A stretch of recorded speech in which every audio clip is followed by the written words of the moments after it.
Hi everybody, I'm Paul from Indicia Training. Welcome to our video session on influencing. This is one of 3 videos we're doing for you right now. The other 2 are going to be on emotional intelligence and decision making. And with all of our videos, there's a workbook that comes with it. It includes some exercises that we'd love you to do. And you'll notice in this video that we're going to be pausing things from time to time to give you the chance to tackle the exercises in there. If you don't want to do the exercises, just watch the video through. Bear in mind that there'll be a few pauses to give people the space to do the exercises. Okay, so let's get going with influencing, folks. There we go. Let's start off with our objectives for today. We're going to start off by defining influence, and then we're going to move on to look at the effective behaviors that the best influencers have. Then we're going to move on to take a look at 8 sources of power. We're going to think about which ones you use right now and how you could use them a little bit more consciously in any given situation where you're going to influence. Then we're going to take a look at how we can recognize and demonstrate 9 influencing strategies. We're going to take them one by one, get you thinking about how familiar you are with them and which ones you're most comfortable with. And then with that in mind, we're going to take a look at how we can determine the right strategies when you're influencing your key stakeholders. It's really useful if we can combine some of these 9 strategies, 1 of them, 2 of them, 3 of them. And that way, then you can really get the most out of your influencing. So there's our objectives for today. Let's move straight in with an opening question. In fact, there's 3 of them. Who do you need to influence? What is your desired outcome? And what is stopping you? There's space in your workbook to quickly note these down. So I'm going to give you a couple of minutes if you need that right now.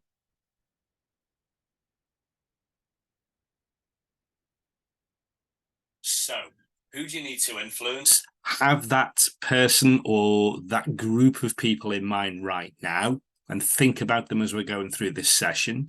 What's your desired outcome?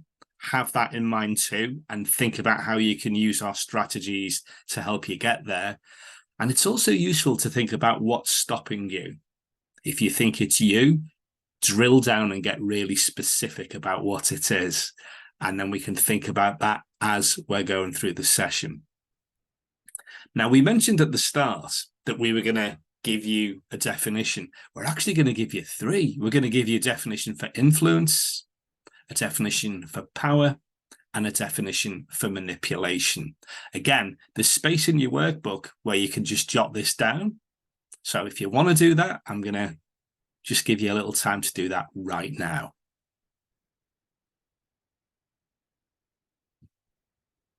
Okay, let's take a look at influence. And we regard influence as the capacity to have an effect on the character, development, or behavior of someone or something, because sometimes we try and influence groups, teams, organizations as well. Now, power is slightly different. Power is what we call the ability to cause or prevent an action, to make things happen, having the discretion to act or not act. And that's really important because sometimes we choose not to influence because we don't think we have enough power or the right kind of power. And often when we talk about influence, I get asked the question again and again, when we're doing this, Paul, aren't we manipulating people? And there's a big difference here.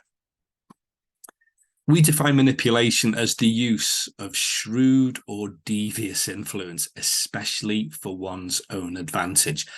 The big issue here, everybody, is our intent. If I'm trying to influence you, and what I'm suggesting will actually work for you as well as me, I think it's influence. That's fair enough. It might be tough on you, maybe even for me, but it's influence. It becomes manipulation when what I suggest will help me, but not help you. And often it goes against you. It's more negative. So it's all about our intent. And that's what I want you to bear in mind when you're in a difficult situation and you really do want to influence somebody. If your intent is positive for you and them, you're influencing. If your intention is to benefit you at the expense of them, then it becomes manipulation. Let's bear that in mind as we go through this session today. Now, there's a raft of benefits of influence. We've got a few of them on the screen here. First of all, when you influence well, it does improve your performance. You get more done. The second benefit is that it increases our confidence and our self-esteem. We think we can get more stuff done, and then we feel better about ourselves as a result. And whenever we get a difficult situation, we've got the confidence to think that we can influence effectively. The third benefit is it's a great way of developing long-term trusting relationships. People believe us, they want to believe us, they want to spend more time with us. And influencing is a great way of doing that. The fourth benefit is quite simply, it helps us achieving our goals, whether that's short, medium, or long term. Because we tend to get more of what we want to do. We tend to get it done more quickly in a way that's more likely to suit us, but the team, the organization as general. And the fifth benefit is that it's a great way of building a good reputation with your colleagues, with your customers, with your stakeholders, whoever they are. If we're regarded as a good influencer, it means that we're great at connecting with people, we're great at motivating people, and people do things for us. And sometimes there's nothing better for our reputation than having a really good name for getting things done and for people wanting to work with us. So there's loads more benefits, but these are the main 5. If you want to jot down some more, please do. And now let's have a think about behavior. I'm going to stop sharing for a moment, because what we have in your workbook is a really cool exercise. And I'd like you to have a look at this. And what we're going to ask you to do, if you take a look on page 5 in your workbooks, we're going to ask you to think about up to 3 people. And get you thinking about 3 people that you find easy to influence. And I'd like you to jot down the names of those 1, 2, or 3 people. And for each individual, jot down the reasons why you think they're easy to influence. And similarly, I'd like you to think about 3 people that you think are a little bit less easy to influence. Who are they? And what is it that makes it less easy, maybe even difficult, to influence them? So I'm going to encourage you to do this exercise. I'm going to give you 10 minutes to have a think about them. It's great if you could think of 3. If you can only think of 1 or 2, that's fine too. It's an exercise that you can repeat regularly. So I'm going to give you some time to do that. I'll see you soon. So how did you get on? Why were some people easy to influence? And why were some people slightly less easy to influence? Let's move on and take a think about behaviors in general.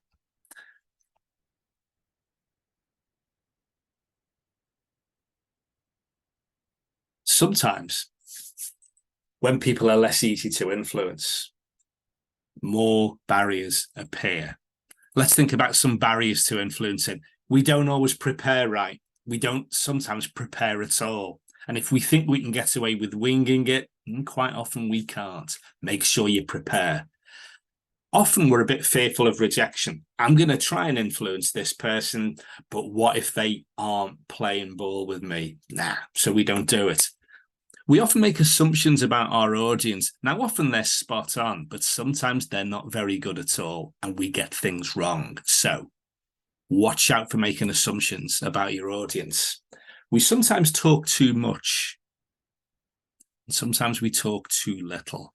So have a think about whether you're talking people out of what you're proposing, or whether you're just not giving them enough detail. And similarly, we sometimes give too much information away. We don't give enough information away. So again, make sure we get that right. And the final barrier is that we just sometimes appear desperate. We've probably been to a shop where we've actually encountered a salesperson who is just desperate to make a sale. It can be very off-putting. Now, our behaviors affect these barriers. What we've got up here on the screen right now is a raft of influential behaviors and skills. You can read them. What I'd like you to think about is, what are your top three? What are the three that you think you're really good at? And what would be the three that you'd like to get even better at? Have a think about that. And again, let's throw that in the pot for the people that we're trying to influence. Now, let's take a look at some sources of power. This is from two people called French and Raven. There's a little space in your workbooks for all 8 of them. We're asking you to think what you think we mean by this. Have a guess if you want to. I'll give you a couple of minutes to do that right now. Okay, I wonder how you got on thinking about what these 8 sources of power are. Let's go through them. The first one is what we call coercive power. This is when whoever the influencer is, they almost use punishment to get their message across to us.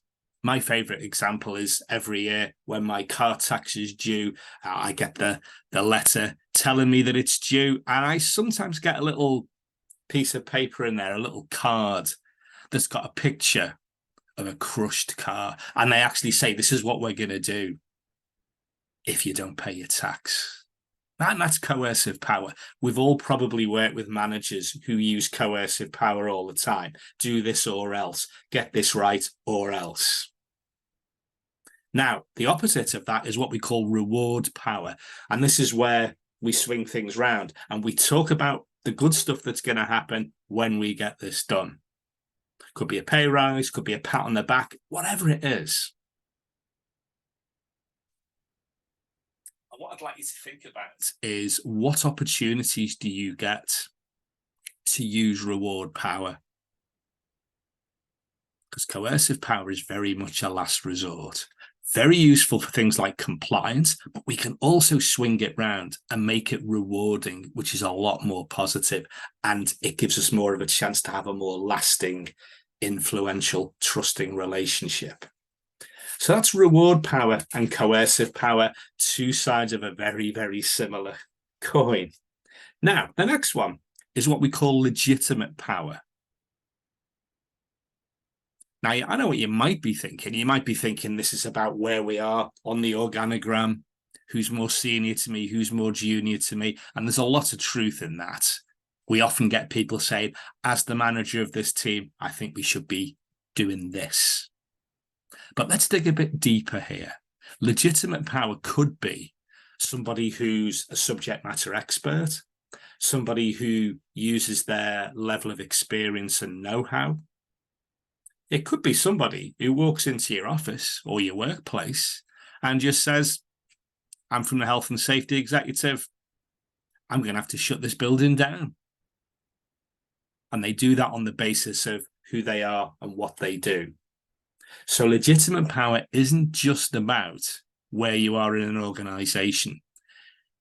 We can assume that.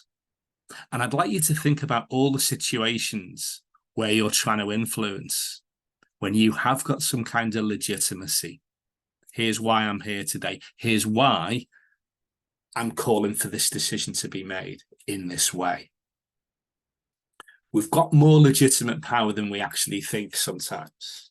It's always worth thinking about that a little bit more deeply. The next one is what we call expert power. And this is where we explicitly use our expert knowledge. Could be the specialist in whatever field we're in. It could be that somebody comes in from outside because we don't have that talent in our organization.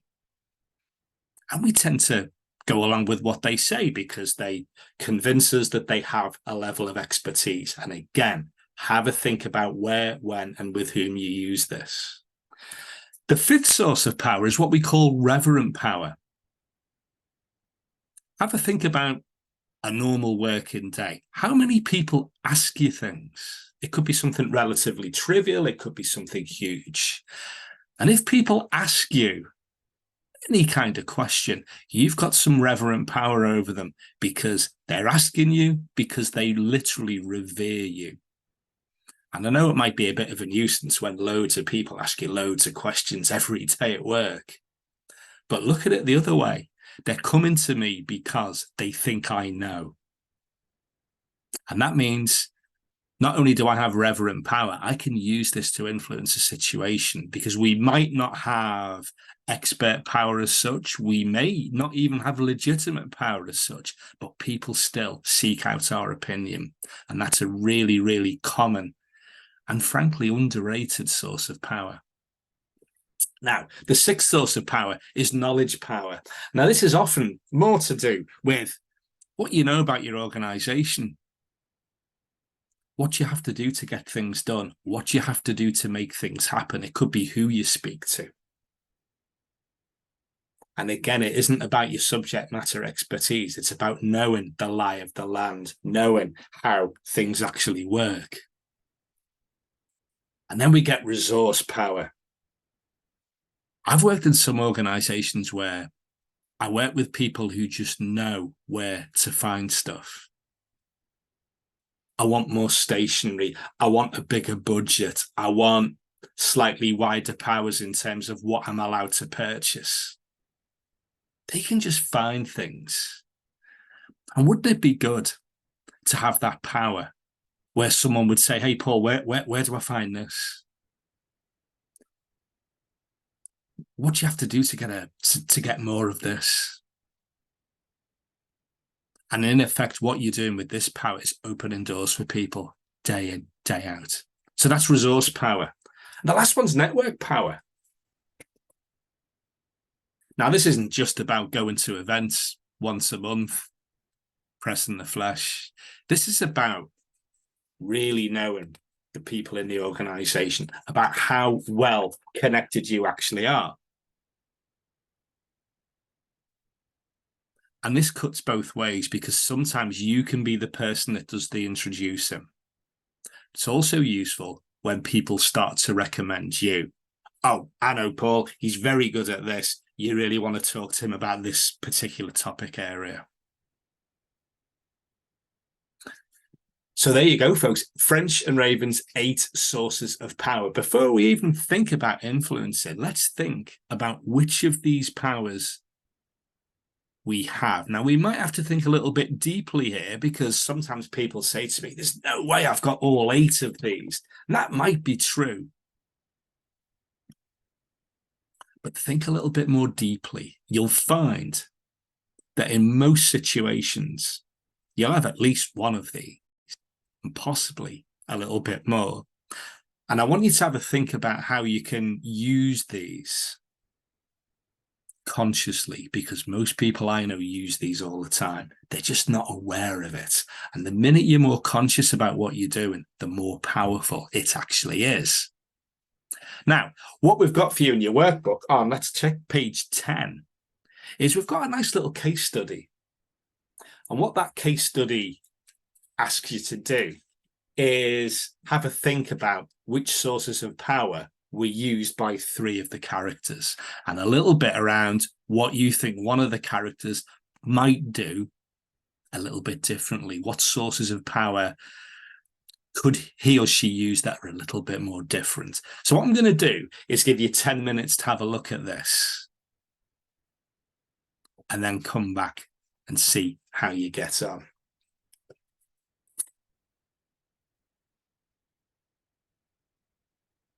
Okay, welcome back, everybody. How did you get on with that exercise? It's really nice one just to get you thinking about how exactly are they using the sources of power that they're using.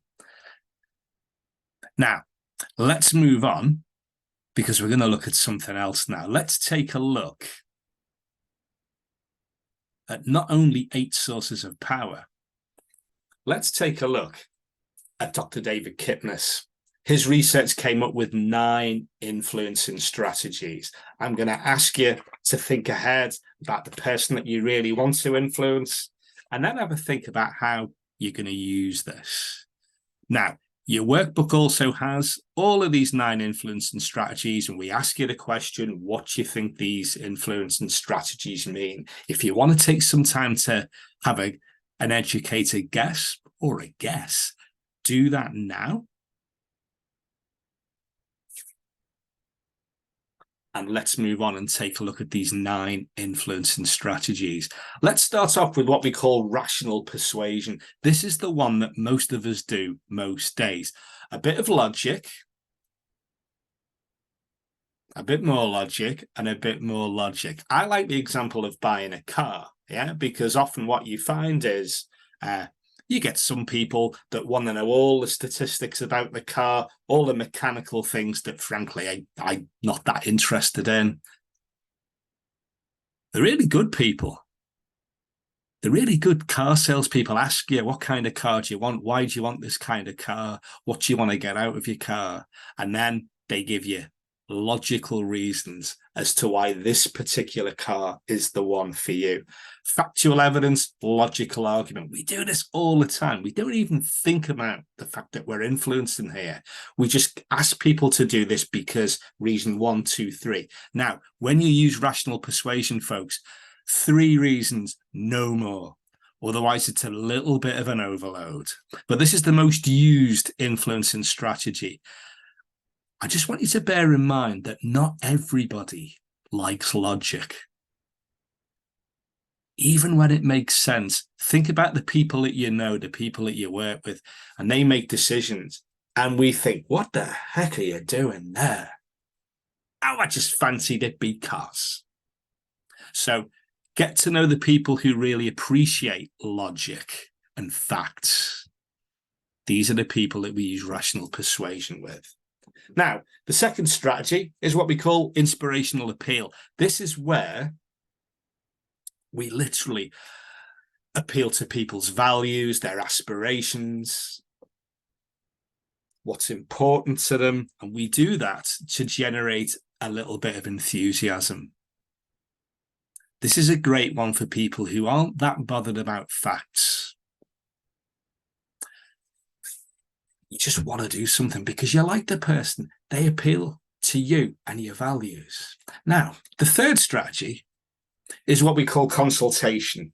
And this is where we seek genuine dialogue with a variety of people about what we're going to do and why we're going to do it.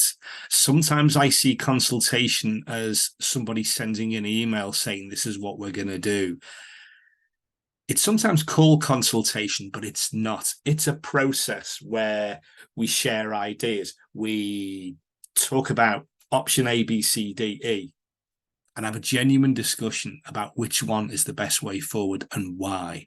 Consultation takes time. But if you make the time to do it, you tend to get a little bit more buy-in from the people that you're trying to influence. So have a think about how, when, where, and with whom you can use consultation. The fourth strategy is what Kipnis calls ingratiation. It's where you create a favorable mood. You might say some nice stuff about somebody. You could compliment them on some work they've done in the past. If you're getting someone to do a particular project or role, you might talk about how well they've done something similar previously. It gets them in a good mood. So they're more likely to say, yes, Paul, I'll do it. Just watch out for overdoing this one. When you use it, make sure that you're genuine and that you give examples. We all know the person who butters us up way too much, and we just don't trust them anymore. So use this one sparingly and think about the people that you know who are very good at just saying nice stuff to people. And sometimes that, in combination with other strategies, is really effective. The fifth one is exchange. I scratch your back, you'll scratch mine back. It's where maybe you do somebody a favor, and then the week later you'll say, well, remember what you did for me last week? I really need some help here. Sometimes we actually make it really explicit, and we almost make a deal. If I do this for you today, can you do this for me on Monday? Oh, brilliant. Thank you. Again, watch out if we overuse this, and really watch out for when what we take is a lot bigger than what we give. People remember stuff like that. You know, the person that never buys their round in a pub, that sort of stuff. Now, the sixth strategy is what we call personal appeal. And this is where we use our relationships, sometimes our closeness, to get people to do it for me. All we've been through together, all the good stuff we've achieved. I'm just asking you to do this thing right now. Again, we can overuse this, but I want you to think about the people that you know and the people that you work with, and you just do that little bit more for them because you like them. And sometimes they don't even have to do that much. They just need to be themselves, and they get you to do more stuff. And you're thinking, how did I get myself to do this? Oh yeah, it's that person. And that's where it's really useful if we can combine the competence we have in our role with some warmth, because people really like warmth and competence. And the people who you know who've got real good personal appeal tend to be warm, and they're also genuine too. Now, the next strategy is what Kipnis calls coalition tactics. It's where you gather other people to support you. I've met some people who are really good at doing this. They're going into a meeting and they actually speak with people from that team, that department, maybe even that external organization. And they agree their tactics and they work together. The obvious example are, trade unions, pressure groups, maybe even some employer groups. But I've also seen 5 team leaders in a room talk about how they're going to get this new process across the business, and they all act in unison. They all agree that they're going to say the same stuff, and it's a lot more effective when you're going around an organization as a whole. So that's coalition tactics, and we use this more than we think. The next one is what Kipnis calls legitimating. Let's hark back to French and Raven's sources of power, and we talked about legitimating there as well. As the expert in this, as the team leader, as the chief executive, as the foreman, here's what we need to do. I've even been on a plane that was subject to an emergency landing. And one of the passengers stood up and said, hey, folks, I'm ex-RAF. I know how these things work. I've flown them. You can land these without wheels. We'll be fine.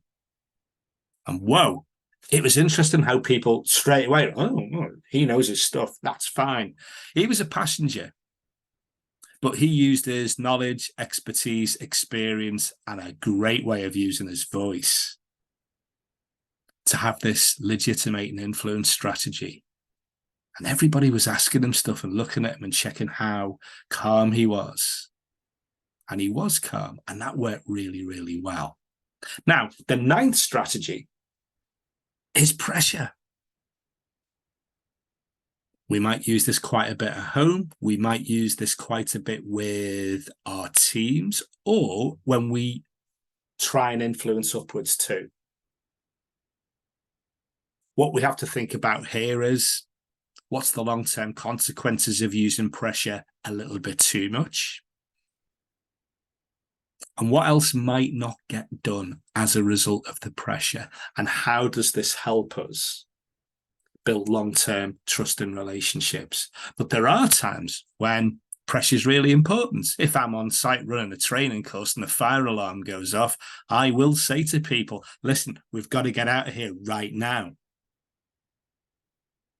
There's no time for a focus group or a vote. Let's just go. If people are doing stuff that's illegal or not compliant with processes, we've got to put pressure on them to make sure they do or don't do the stuff that's not compliant, not lawful. Often with pressure, it's about how we do it and explaining why the pressure is necessary. And then people are generally okay with it. So there you go, folks. 9 influencing strategies from Dr. David Kipnis. Really, really useful stuff. I want you to have a think about the ones that you tend to fall back on. I'd like you to have a think about the ones that you'd really like to use more often. Because when we get good at all 9, we've got so many options and so much flexibility in the way that we influence. Now, if you've got your workbook handy, have a look at page 15. Because what we've got is a nice little exercise. We've got 3 stakeholders, colleagues, customers, managers, whoever it is, that we want you to think about. And I'd like you to think about next time you're trying to influence these 3 people, which strategies are you going to use and what order will you use them in? Now, I'm going to suggest that you think about 3 strategies and think about the one that you're going to use first, then the second one to reinforce your point, and the third strategy that reinforces it even more. Most of us do this all the time without thinking about it. Think back to some of the times you've really been successful as an influencer. Oh yeah, I tried that one, then that one, then that one. Again, spend a bit of time thinking about this. And if you can think about 3 people, that's a great start. Because what I want you to do is get into the practice of doing this every time you're influencing. Which strategies are going to work with this person, that person, or maybe even this organization. I'd recommend you take 10, 15 minutes to have a good look and a good think about this. We'll come back in a moment for you.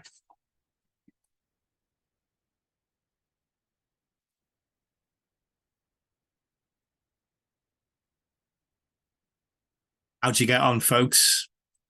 Kipnis 9 influencing strategies, really, really useful to start off thinking, well, you know, what kind of power have I got in this situation? And allied with that, what strategies can I use?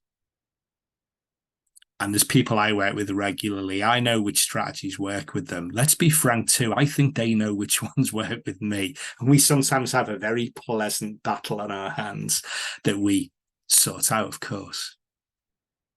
Now, there's one last nice little influencing model that I want to share with you. And this is the PROVE model. 5 really simple steps that we can use in any scenario we like.